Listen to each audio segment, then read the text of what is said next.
اشارہ آپ فرمائیں تو بیڑا پار ہو جائے گا۔ نبی کہہ دے جسے اونچا وہ نیچا ہو سکتا۔ بات صحیح ہے؟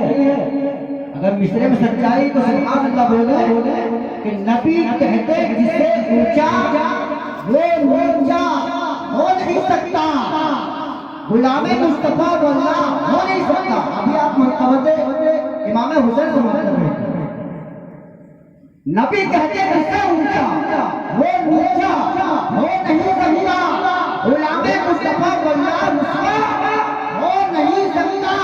اور زمین کربلا سے آج بھی آواز آتی ہے، کوئی بچہ علی اصغر کے جیسا ہو نہیں سکتا، کوئی بچہ علی اصغر کے جیسا ہو نہیں سکتا۔ حضرات محترم اب نظم سے نظم کی طرف چلتے ہوئے میں ایک ایسے شعلہ فام خطیب کی بارگاہ میں عریضہ پیش کرنا ہوں۔ ان کی تقریر میں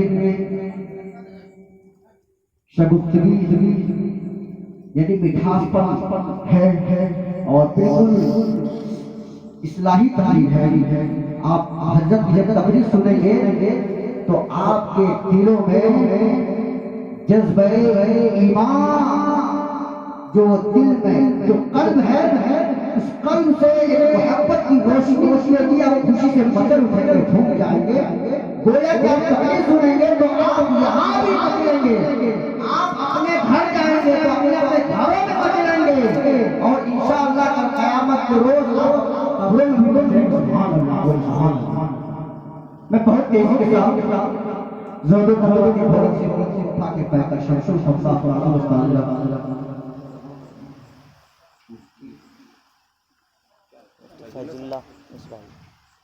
استاد استاذ محترم مفتی فیض اللہ صاحب سب قبلہ بھی تشریف فرمائیں۔ آئیے عزت کا زوردار انداز میں نعرہ کے نام دیجیے، نعرہ تکبیر، نعرہ رسالہ، جشن میلاد النبی، مسلک اعلیٰ حضرت علماء اہل سنت، نعرہ تکبیر، نعرہ رسالہ۔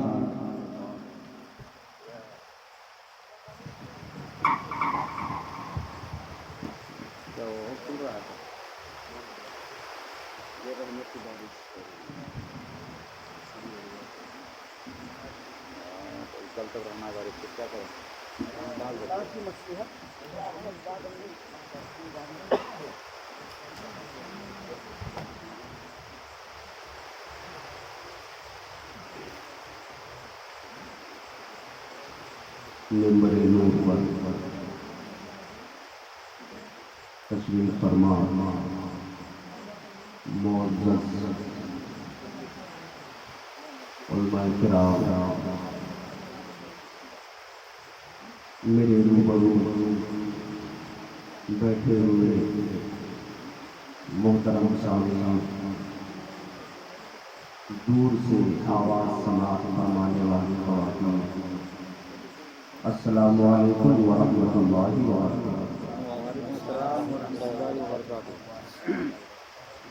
الحمدللہ الحمدللہ الذی کفا والصلاة والسلام علی نبیہ المصطفیٰ وحبیبہ المجتبیٰ وعلی آلہ وصحبہ اولی الصدق والصفاء، اما بعد فاعوذ باللہ من الشیطان الرجیم، بسم اللہ الرحمن الرحیم، وذکر فإن الذکریٰ تنفع المؤمنین۔ صدق اللہ العظیم وصدق رسولہ النبی الامین المکین المعین الکریم، ونحن على ذلك لمن الشاهدين والشاكرين والحمد لله رب العالمين۔ قال الله تعالى في شان حبيبه الأعلى مخبرا وآمرا، إن الله وملائكته يصلون على النبي یا ایھا الذین آمنوا صلوا علیہ وسلموا تسلیما اللہم صلی علی سیدنا شفیعنا حبیبنا نبینا مولانا محمد وسلم صلاۃ و سلام علیک یا رسول اللہ صلی اللہ تعالی علیہ وسلم بقاد خیش حیرانہ اغثنی یا رسول اللہ بقاد خیش حیرانہ اغثنی یا رسول اللہ پریشان اغثنی یا رسول اللہ شہابی کس نوازی کن قبیبہ چارہ سازی کن مریض درد رسیانم اغثنی یا رسول اللہ۔ حضرات آپ بڑے ہی خوش نصیب ہیں کہ اس خراب موسم میں بھی آپ ڈٹے ہوئے ہیں اور کچھ سننے سمجھنے اور عمل کا جذبہ رکھتے ہیں۔ یہ ہمارے اسٹیج کی خامی ہے کہ جس وقت تقریر کروانی چاہیے اس وقت ہم زمزمہ خانی میں شعر و شاعری میں اپنا وقت ضائع کرتے ہیں، اور ایسے وقت میں کسی بھی خطیب کو، کسی بھی مقرر کو، کسی بھی وائز کو ایسے وقت میں ٹائم دیا جاتا ہے جس وقت میں اگر مکہ شریف کا امام بلا لیا جائے، مدینہ شریف کا خطیب بلا لیا جائے تو اس کی بات بھی لوگ سننا پسند کریں گے۔ 12 ساڑھے 12 بج گیا، اب 12:30 بجے ہر شخص چاہتا ہے کہ مجھے آرام چاہیے، سونا چاہیے۔ تقریر میں کیا ہوتی ہے؟ نصیحت کی باتیں ہوتی ہیں، کہیں ڈانٹا بھی جاتا ہے، تو یہ گفتگو اس وقت ہونی چاہیے جب دل و دماغ بالکل بیدار ہو، لوگ سننا چاہتے ہیں۔ زمزمہ خانی میں کیا ہے کہ اس میں ترنگ ہے، امنگ ہے، راگ ہے، تو سوئے ہوئے شخص کے سامنے بھی اگر آپ گنگنائیں گے تو وہ بیدار ہو جائے۔ تو اس کا خیال مجمع کو نہیں، اہل اسٹیج کو کرنا چاہیے۔ آغاز بزم سے لے کر اب تک سوائے 5 منٹ کے جو حضرت علامہ عرفان صاحب نے وقت لیا، اس کے علاوہ ایک بھی ایسی گفتگو نہیں ہوئی جس سے عمل کا کوئی پیغام قوم تک پہنچے۔ میں سمجھتا ہوں 5 منٹ جو حضرت نے ٹائم لیا وہی ٹائم اب تک کے صحیح طور پہ استعمال ہوا۔ جلسے جلوس کا کیا فائدہ؟ آپ کے پاس ٹائم نہیں ہے کہ آپ مدرسے میں جائیں، علماء کے پاس بیٹھیں، کچھ سیکھیں۔ یہ جلسے درسگاہ ہوا کرتے ہیں، یہاں کچھ سکھایا جاتا ہے۔ اب 12:30 بجے آپ نے ایک مقرر کو میک تھما دیا ہے، ہم کیا کریں؟ ویسے بھی موسم خراب ہے، ہماری خالہ رہتی ہے یہاں پر، ان کا فون چلا گیا، اب مجھے لگا کہ واقعی مجھے آنا چاہیے۔ بہت دن پہلے ان سے ملاقات ہوئی تھی، ان کے بیٹے کا، اور میں ہمارے جو خالو ہیں جناب ممتاز صاحب، ان سے بھی ملاقات ہو گئی۔ بچپن میں کبھی ان کو میں نے دیکھا ہوگا مگر پہچان نہیں پا رہا تھا میں، مگر آج میں نے پہچان لیا کہ یہ ہمارے خالو ہیں۔ خالہ کو تو میں پہچانتا ہوں، ان کو ان سے کئی ملاقاتیں ہو چکی ہیں، تو ایک اچھا موقع رہا کہ اپنے لوگوں سے ملاقاتیں ہو گئی، اور محب مکرم حضرت علامہ عرفان صاحب، ان سے بارہا ملاقات ہوتی ہے۔ ہمارے کرم فرما جناب اختر سیفی صاحب، ان سے 5-7 سال پرانی ملاقات ہے ہماری، اسٹیجوں میں کئی بار ملاقاتیں ہوئی ہیں، اور باقی سارے علماء کرام ہیں۔ تو کچھ آپ لوگ سنیے گا، ختم کر دیں ماما، بولیے سب ہمارے ماما لوگ بیٹھے ہوئے ہیں، سنائیں گے؟ اچھا یہ محفل جو ہے کس حوالے سے ہے؟ شادی کی محفل ہے؟ کون سی کی محفل ہے؟ عقیقے کی محفل ہے. کس کی محفل ہے؟ زور سے بولیے. عقیقے کی محفل ہے. یہ بتائیے 5 گھنٹے سے تقریباً آپ بیٹھے ہوئے ہیں, عقیقے کے بارے میں ایک لفظ کسی نے آپ کو بتایا کسی نے کہ عقیقہ کسے کہتے ہیں, عقیقہ کیوں کیا جاتا ہے, عقیقہ نہ کرنے کا وبال کیا ہے, عقیقہ کر لیا گیا تو اس کا نفع کیا ہے؟ کسی نے بتایا آپ کو؟ بتایا؟ شاعری میں آپ نے سن لیا. عقیقہ کا ڈیفینیشن کیا ہے؟ نہیں سنا آپ نے. کیا سنتے ہیں بتائیے. تو یہ گھر والوں کو بھی چاہیے کہ ہم تاکید کریں کہ 1-2 نعت پڑھائیے, اس کے بعد تقریر کرائیے. وہاں عرفان صاحب کی تقریر ہونی تھی, ہمارے امام صاحب کی تقریر ہونی تھی, کسی کی تقریر نہیں. لگاتار 4-5 پڑھے جا رہے ہیں. عقیقہ کسے کہتے ہیں معلوم ہے؟ میرے پاس فون آتا ہے حضرت, کہ میں دارالفتہ میں بھی ہوں, کہ میرے فلاں صاحب کا انتقال ہو گیا ہے, ان کے نام سے میں عقیقہ کرنا چاہتا ہوں, مفتی صاحب عقیقہ کر سکتے ہیں؟ ان کا انتقال ہو گیا ہے. میں بولا بھائی انتقال ہونے کے بعد عقیقہ نہیں ہوتا, انتقال ہونے کے بعد ایصال ثواب ہوتا ہے. عقیقہ کہتے ہیں کہ اللہ تعالیٰ نے بیٹی کی شکل میں یا بیٹے کی شکل میں کوئی نعمت عطا فرمائی ہے, تو اس کے شکرانے کے لیے اللہ کے نام پر جانور ذبح کرنا, اسی کو عقیقہ کہا جاتا ہے. اللہ کے رسول نے ارشاد فرمایا کلو غلام مرتہن بعقیقتہ, کہ ہر لڑکا, ہر بچہ یا ہر بچی اپنے عقیقہ میں گروی ہے. کیا ہے گروی؟ سمجھتے ہیں آپ لوگ؟ نہیں سمجھتے ہیں. بندک رکھنا. آپ نے کہیں سے کوئی سامان اٹھا لیا تو اس کے بدلے میں بندک رکھتے ہیں کہ نہیں رکھتے؟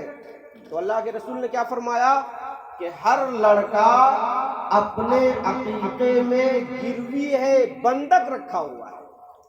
اب کیا مطلب اس حدیث کا؟ ابھی جناب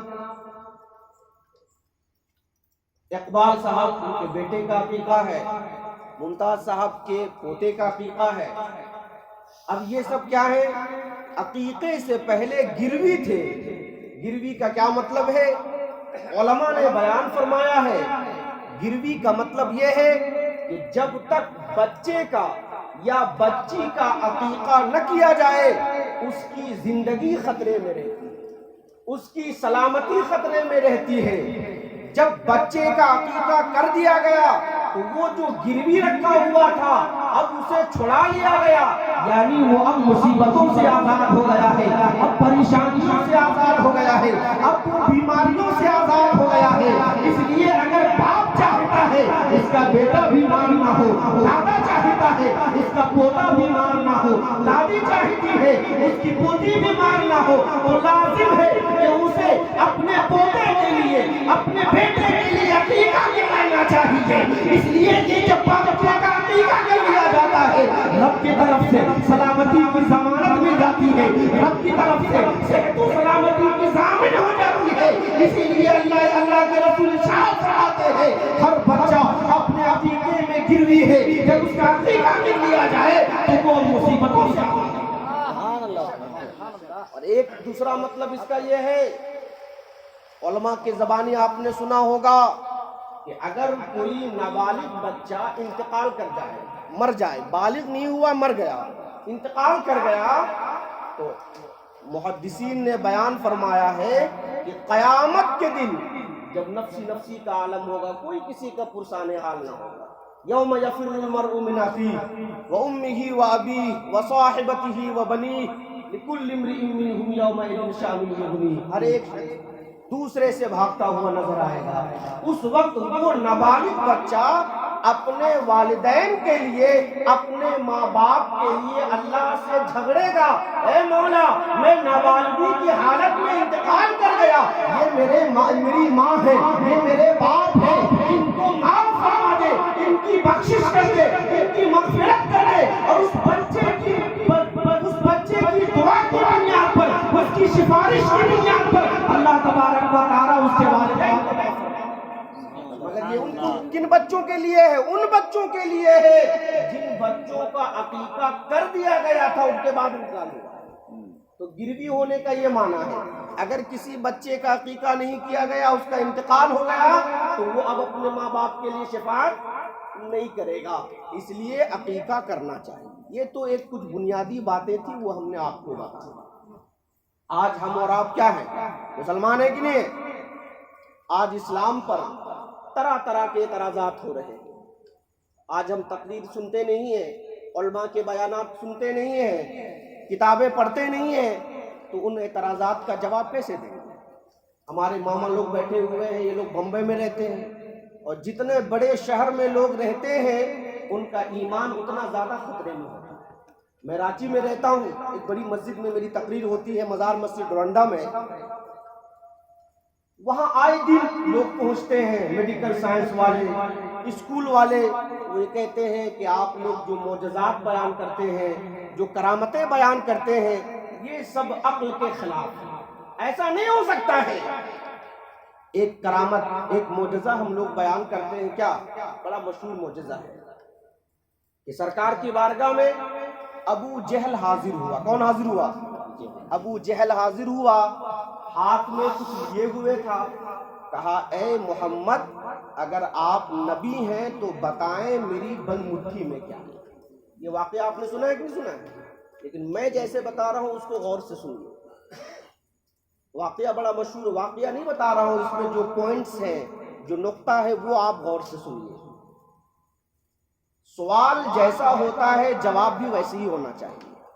جیسا ٹیچر نے سوال کیا، پرچے میں جیسا سوال آیا، جواب بھی ویسے ہی لکھنا چاہیے۔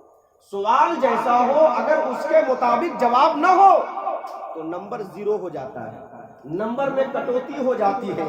اللہ کے رسول نے کیا پوچھا؟ اللہ کے رسول کی بارگاہ میں ابو جہل حاضر ہوا، اس نے پوچھا میری بند مٹھی میں کیا ہے؟ تو اس کا جواب کیا تھا؟ کیا جواب تھا؟ بولیے، آسان جواب ہے۔ اللہ کے رسول فرما دیتے تمہاری بند مٹھی میں کنکری ہے، یہی نہیں اس کا جواب تھا؟ سمپل جواب تھا کہ تمہاری بند مٹھی میں کنکری ہے، مگر اللہ کے رسول نے یہ نہیں بتایا۔ اور تفصیل مطلوب ہوتی تو یہ بتا دیتے جو کنکری ہے اس کی تعداد یہ ہے، 5 ہے، 10 ہے۔ اور تفصیل مطلوب ہوتی اور ڈیٹیل جاننا چاہتا ابو جہل تو یہ بتا دیتے جو 5 کنکریاں ہیں ان کی کوانٹیٹی 5 ہے، اس کی مقدار یہ ہے، فلاں کنکری اتنی بڑی ہے، فلاں کنکری اتنی بڑی ہے، اس کی لمبائی چوڑائی یہ ہے، اس کی گہرائی یہ ہے۔ مگر اللہ کے رسول نہ کنکریوں کی تعداد بتا رہے ہیں، نہ اس کی لمبائی چوڑائی بتا رہے ہیں۔ سوال جیسا ہے جواب ویسا نہیں ہے۔ پیغمبر اعظم ارشاد فرماتے ہیں اے ابو جہل، میں بتاؤں کہ تمہاری بند مٹھی میں کیا ہے، یا وہ کنکریاں خود بتائیں کہ میں کیا ہوں؟ ابو جہل نے کہا یہ تو معاملہ بڑا پیچیدہ ہو گیا، میں ایسی چیز لے کر کے آیا ہوں جس کے اندر بولنے کی طاقت نہیں ہے۔ محمد نے سوال کو پیچیدہ کر دیا۔